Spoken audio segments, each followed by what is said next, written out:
Hey Hebrew fans, this is Todd. So, I know I made a video about this already once, but I decided to do a full comprehensive video, so I rebought some of the figures just so I could show you from start to finish how to make this cool custom. So let's see what we're trying to make first before we dive into it. So in the Power and Honor Foundation book, Power and Honor Foundation, they have some really cool pictures of some of the figures they were going to make a long time ago. And here is this original figure they were going to make. And it's kind of this bear figure. And it says, the illustration of the large red beast-like creature above is one of the earliest illustrations of Beast Man. As one can see from this piece, the concept for the character was based on a bear rather than a chimpanzee. The look was deemed too close to that of the Wookiees from Star Wars, so the bear elements were considerably toned down. The armor changed prior to final design, but the certain distinctive elements were kept. The spikes on his shoulders were shortened and became part of Beastman's body armor. Also, careful examination of Beastman action figure reveals the spiked gloves from the illustration were actually retained in the final sculpt. You can see the spiked gloves on there on this figure. So our goal was to make a figure kind of like this. And they made it really easy because they gave us this Beastman right here, which is based loosely on this figure and on the 2000X Beastman both. And you can see he has kind of the bear features on top of his head, as well as the furry armor, and it has that skull in the middle just like we saw with that picture from the Power and Honor Foundation. If you guys ever get a chance, just buy this catalog. Don't worry about the price. It is well worth it no matter what somebody's charging. They are super rare and hard to come by. They got a cease and desist order from Mattel a long time ago, so even though it says volume 1, there is only one volume. It's volume 1 of 1. They were gonna make more, but a lot of their stuff ended up going into other books. But this is just the coolest piece of history you can possibly have. It's one of my favorite books. Alright, so I decided I was going to use this big beefy body a long time ago to make a Beast Man, but I found that the armor and stuff didn't fit on him, and so I just kind of was messing around and realized some parts would fit and thought, you know what, I can make him into the bear guy. So let's start with opening up this guy, Beast Man. And I have a whole entire video on the opening of this figure, so I'm not going to spend a lot of time on him. Just going to open him just so we can look at that armor. And there is the fuzzy furry armor he's wearing.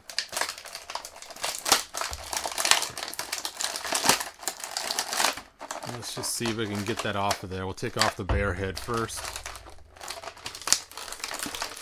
Now there are a couple different Beastman variations. Hold on a second.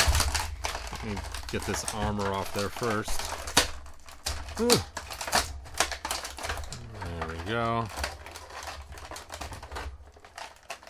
Put your hands up, dude. I guess I gotta break this arm free. Get his hand up. There we go. Okay. Now I can take his armor off. I guess I just needed this one arm up. Okay. There we go.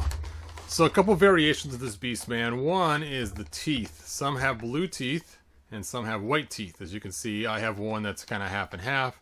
So of course, first order of business is to paint those teeth white. The second one is the chest. Some Beastmen have brown chests, some have orange chests.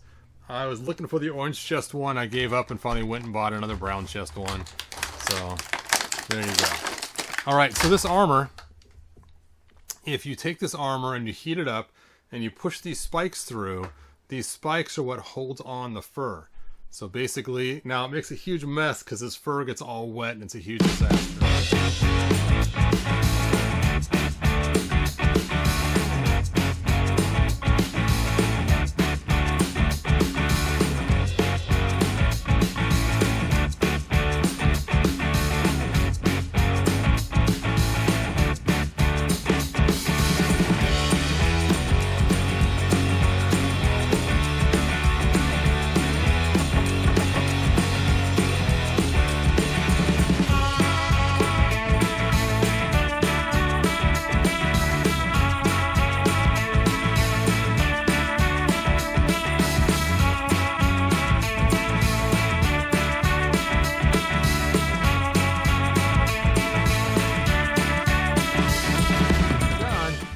put it back together, you get something like this right here. So that's a pretty easy armor to go with.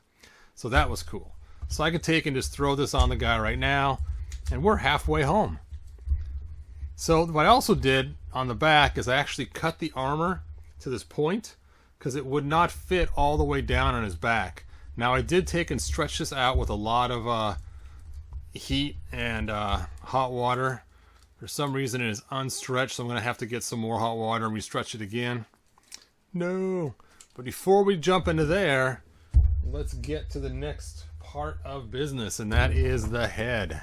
So we'll yank this head off. And you can see this head has a unique design because instead of being a ball joint coming up, it is on its own ball joint with this little piece that pegs on there, and its neck is just this huge giant gullet of a ball that fits inside there to hold that head on. So let's go ahead and grab the beast of burden head out of here, and let's take a look at this. Ugh. Okay.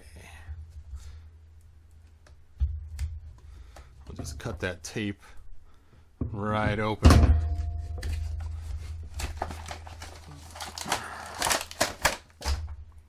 And let's pull that bear head out of there. Now this figure is the... Oh, wait till I'm done making noise. Urgh. There we go. This figure is the hologram Iron Man, and that's where you get the bear head from. And this bear head actually can have a full bear body too if you buy all the pieces. But some people have told me that I should have just bought the bear and gone with it. But the bear is all brown. I mean, look at the difference between the bear color and this guy. And we want him to be orange, more Beast Man-like. All right, let's see if get this thing to fit on here now before I get the hot water and stretch it. Oh, yeah, there we go. That was the problem. His head was in the way. Like I said, I've already stretched this a lot with hot water and made it fit. There we go. Now we got another problem. The next problem is the head does not fit onto the body because we have a big old gullet and a hole, and a big old gullet on this side and another hole. So now we got to figure out what to do. Now when I first did this design, I just took a bunch of poster putty and just kind of shoved it in the hole and just jammed this on there to make it work.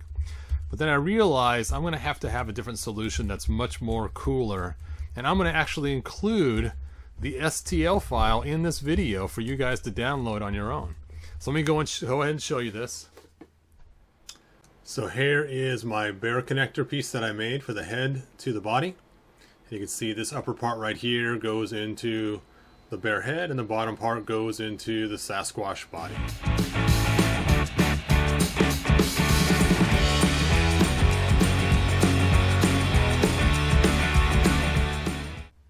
Alright, so here's the actual part right here that I actually made, and you can see it there, and it's very rough because it's not going to be seen. It doesn't matter how rough it is, but you can see I have this piece that goes down inside here, and then this piece that goes into the head itself and basically holds it in there. So I can take this and jam it into the bear's head. Ugh. I don't know if you get that nice little satisfying click or not. Hold on. Ooh, Anyway, so there it is fitting in there. And then after that, this can just go on into that area, that hole right there, just like that. And it clicks in there as well, and then it fits in there. Hold on. Ugh. There we go. You know what? Let's make sure it's clicked all the way. Oh yeah, it's clicked all the way in. You can see how far it sticks out. It's kind of funny how I had to make it work for this bear head.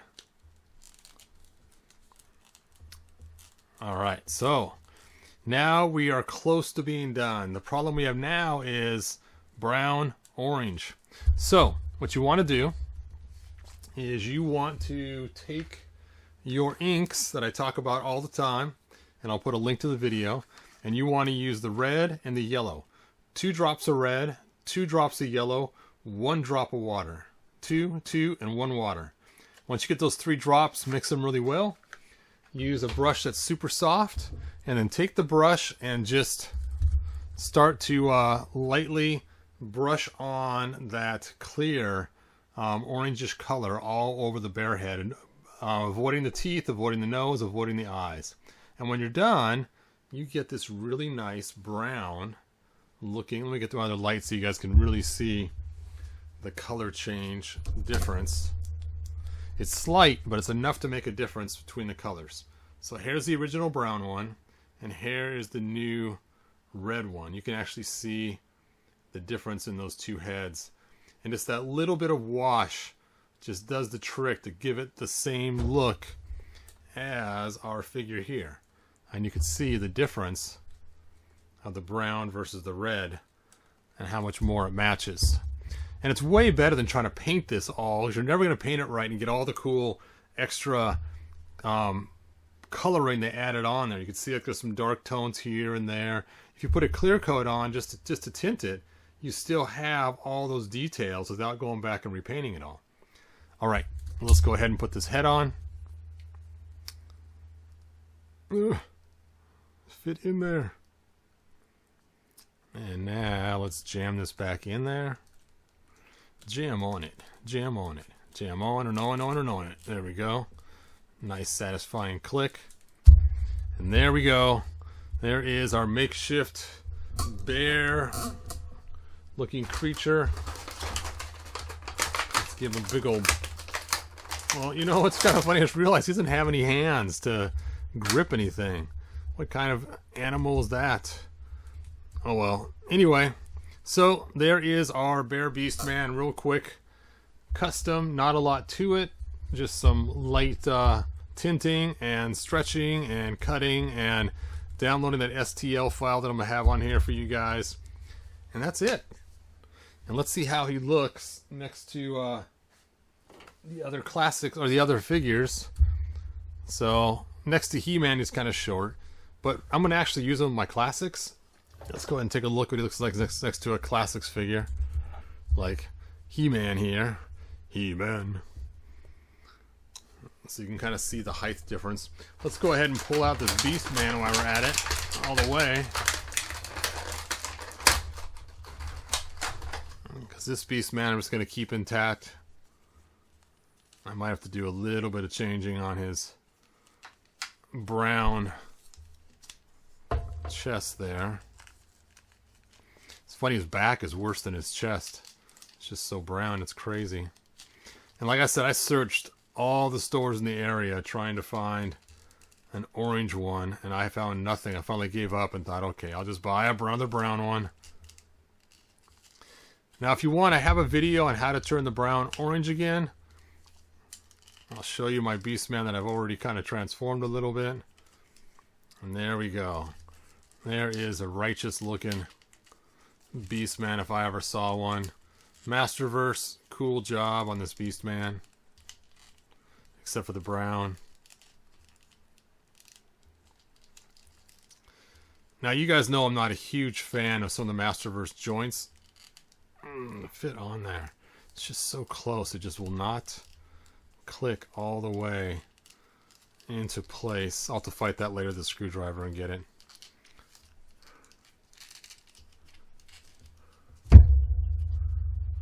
There he is, the Beast of Burden.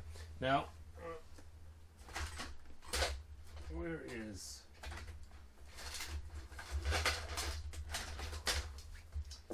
What the heck? I got too many Beast Man figures all over the place. Here we go. So here's one where I've taken and used alcohol to get rid of his brown chest. But the bad part is, now that I've cleaned him so good, his arms look brown next to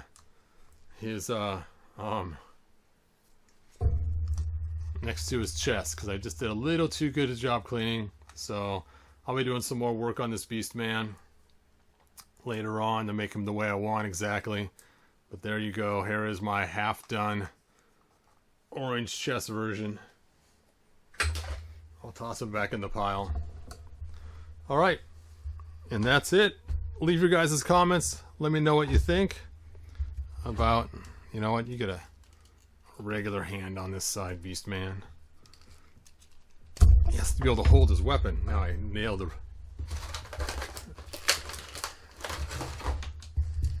There we go. Actually, not a fan of these arm ones down here. They're just in the way.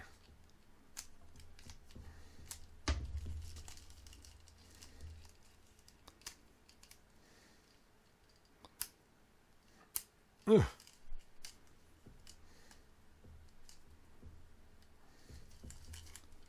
There we go. There's the Beast Man we all know and love.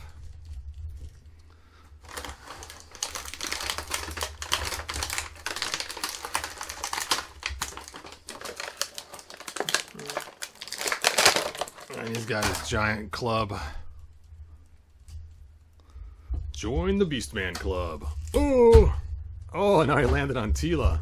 Oh, you squished Teela. No!